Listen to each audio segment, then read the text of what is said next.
The Hutt Gambit picks up after Han's 5 years in the Imperial Navy when he's been cashiered. This was a bold move, and it didn't go over super well with all of the reviewers, but it was also something that was dictated to Crispin from Lucasfilm. Basically, that she could not cover Han's years in the Imperial Navy or how he came to save Chewie in such a way that the Wookiee swore a life debt to him. The Hutt Gambit made it to number 15 on the New York Times paperback bestseller list for the week of August 31st, 1997. I remember that when I read this book before, I really appreciated how Crispin took basically all the various smugglers that show up as Han's acquaintances in previous books and really made them real characters that he was friendly with.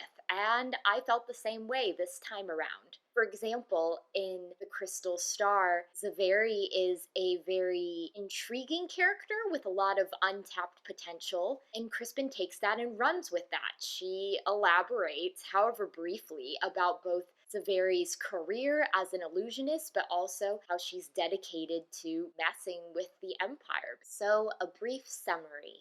Once one of the Academy's brightest stars, Han Solo has since been kicked out of the Imperial Navy. With his new friend Chewbacca at his side, Han sets out to make his fortune as a smuggler. But between a bounty put on his head by the Ulesian Hutts, his capricious crime lord bosses, and an imminent battle between the Empire and the smugglers of Nar Shaddaa, Han will literally be in a fight for his life.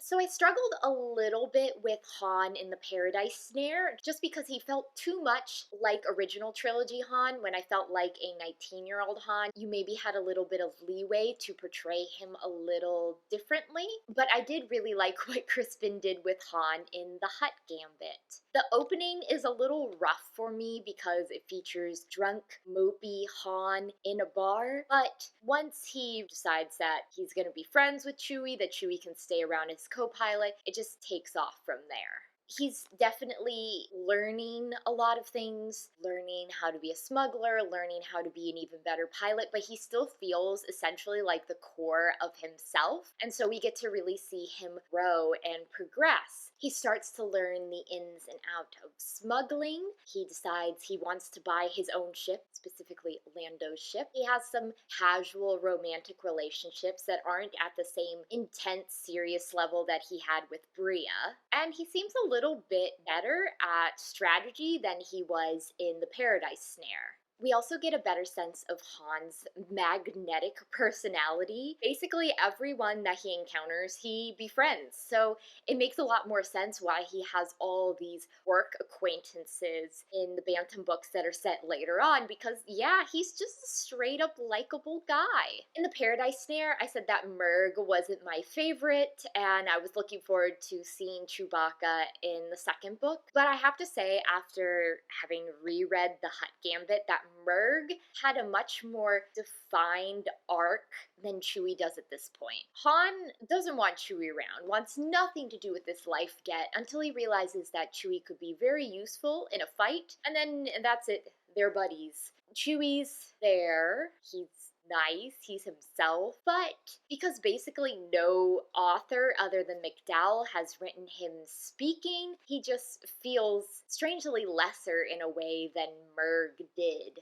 I also found that his backstory doesn't really work with the prequels, which is no fault of Crispin, she wouldn't have known, but we hear that he's been a slave for 50 years, which seems to imply that the Empire has been going on and the Emperor has been reigning for much longer than Lucas eventually decided on. We also get some setup, hopefully for the next book, about his family, that he has an elderly father he left behind, and that there's a female Wookiee that he was interested in. And then we meet Lando finally, too. I love Lando, so I was very excited for him to finally make an appearance. He's a suave, not yet mustachioed gambler at this point, who's aiming for bigger and better things. In book 2, it's that he buys a used spaceship lot. but he's not yet ready to be the businessman that's the Baron Administrator of Cloud City. I also like how Crispin worked the Lando Calrissian adventures into this book. Basically, Lando leaves at one point, comes back with a new droid, Vufi Ra, which means that there must have been the events of the first Lando Calrissian adventures. And then after the end, after the Battle of Nar Shaddaa, he says that he's heading back to Ocean because he needs more money. He wants to enter this Sabacc tournament on Bespin. So presumably that's when he has the adventures in books 2 and 3. We also see Bria again, but she feels perhaps unnecessary, and I think that Crispin could have just made her make a reappearance in Rebel Dawn. She's joined the rebels and she wants to free the slaves on Eulisha, but her rebel group really only makes one attempt, and then for the rest of the book, she's spying on the Imperials by being the Moff's mistress slash beard. It just felt like the only reason she was here was so that Han could have those 2 run-ins with her and then feel upset afterwards. I just think that her presence in Han's life would have worked fine without him running into her and thinking that she's still addicted to the exaltation, and then him running into her and thinking that she's become a Moff's mistress and how far has she fallen. It just seemed solely there for melodrama, and I didn't like that. Her presence in the book is so slight that I felt like she was really wasted here. And then we have loads of smugglers, so many of them. Just off the top of my head, we see Mako Spince and Shala Zend and Shug Ninx from the Dark Empire comic. We see Roa from Han Solo's Revenge, Rick Duel from the original Marvel Star Wars comics, Anna Blue, Winnie, and the whole gang on Smuggler's Run from the New Rebellion. And then we have Zavery, the illusionist from the Crystal Star. There's possibly even more smugglers from other books that Crispin has managed to work in here, but those are the ones that I picked up on. And even though their characters were just vaguely sketched and their interactions with Han perhaps were not as involved as I would have liked, I still felt like I got a better sense of their characters than I did in some of the original books they starred in. So that was really fun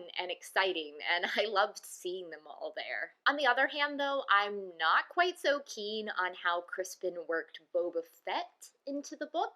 The head priest on Eulesia summons Boba Fett and says that he has a 20,000 credit bounty on his head. And then later Jabba summons Boba Fett and says, I will pay you 25,000 credits if you won't collect the bounty on Han Solo's head.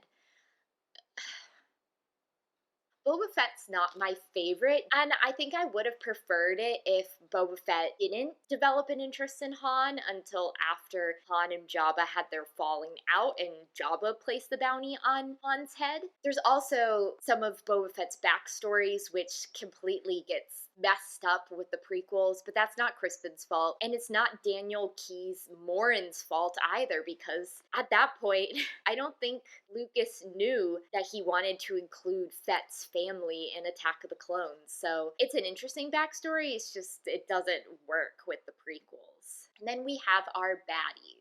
The head priest on Eulesia, Teroenza, is pretty much just pissed at Han and Bria and he wants them both dead for different reasons, but he wants to kill them himself, so there's bounty on their heads.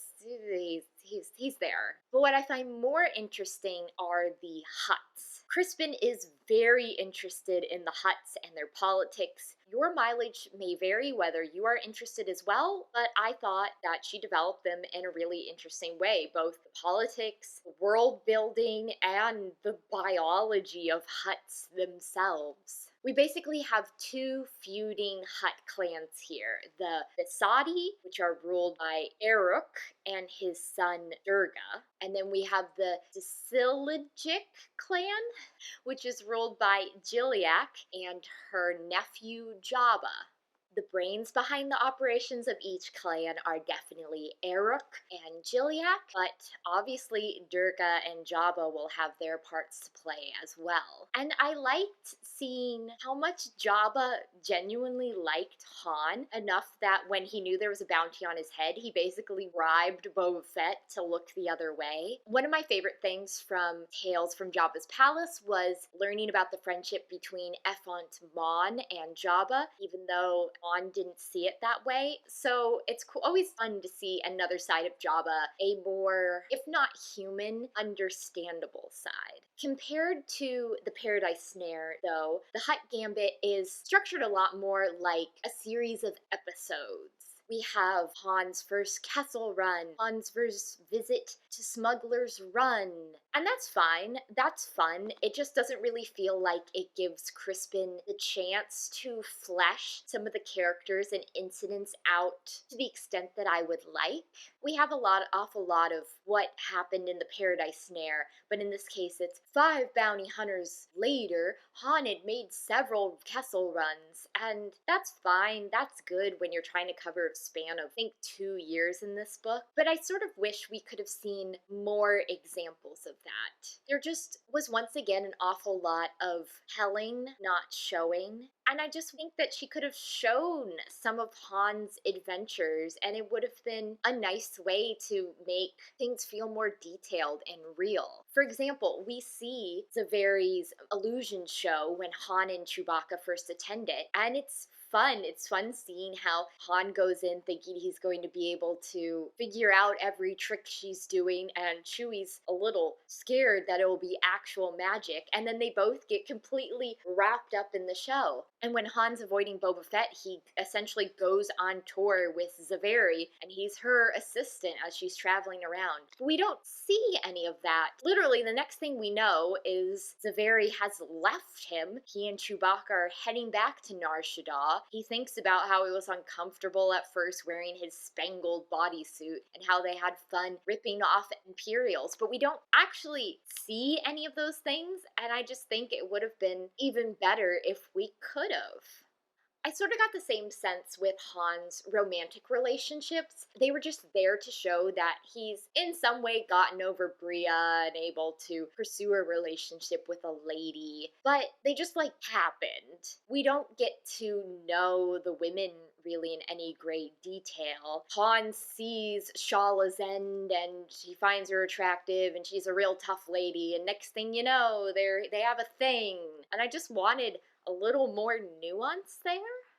And then Han's introduction to Lando just didn't work for me. Lando has heard that Han is a great pilot. He wants Han to tutor him since he's just gotten the Millennium Falcon. And Lando just happens to be in the right place at the right time to foil Boba Fett's attempt to collect the bounty on Han's head. It looks real bad for Han, and when I was reading, I was wondering, how is he going to get out of this? And then the answer is, oh, of course, Lando's there. Which would be one thing if he already knew Lando, but for that to be the way they're introduced, saving him from Boba Fett, it just felt both too coincidental and too far-fetched. I love to dunk on Solo, a Star Wars story, because there were a lot of aspects of that film that didn't work for me, but Han and Lando's first meeting did. Basically, them playing sabacc together, foreshadowing how Han was eventually going to get the Millennium Falcon, worked as a better introduction for me than Lando foiling a bounty attempt on Han. And Han embarrasses Boba Fett, but it's not even his idea, it's Lando's idea, which is typical. Lando always has better ideas than Han.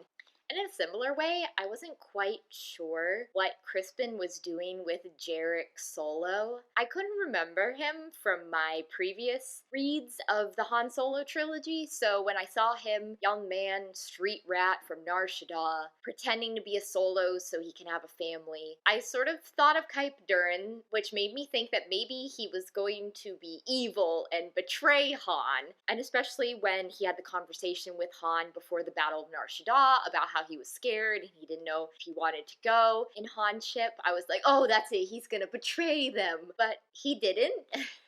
He was scared, but he ended up shooting good. So cool. Not sure he's needed. Hopefully he'll be back in Rebel On, and I can see why Crispin has him here, because right now he just seemed unnecessary and almost taking away development that could have been given to some of the other smugglers that I wanted to know more about.